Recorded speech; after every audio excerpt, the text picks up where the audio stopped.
আল্লাহ কাছে ভাগ করিবেন।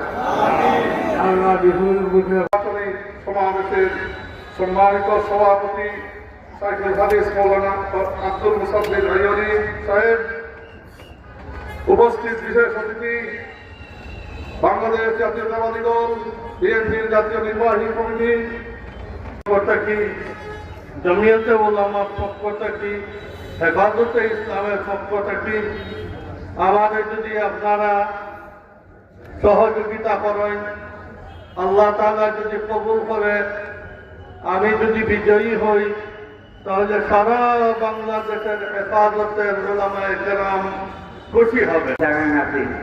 ক্যান্টিন দেখা দিন না কথা চাকরি বুঝতেই করি আছে আপ্রাণ সম্পাদক বুঝতাম না করতে বাইরে না। আমি নির্বাচনী জনসভার সম্মানিত আজকের এই আর সাথে মাসা বাড়ি বান্ধায় মরুদ ধরে গেছে, ছাগল ধরে গেছে।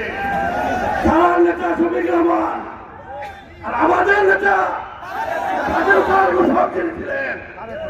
বাংলাদেশের প্রধানমন্ত্রী ভারতের কেউ রহমানের ঘনিষ্ঠজন সিলেটের পাশাপাশি আমাদের প্রার্থী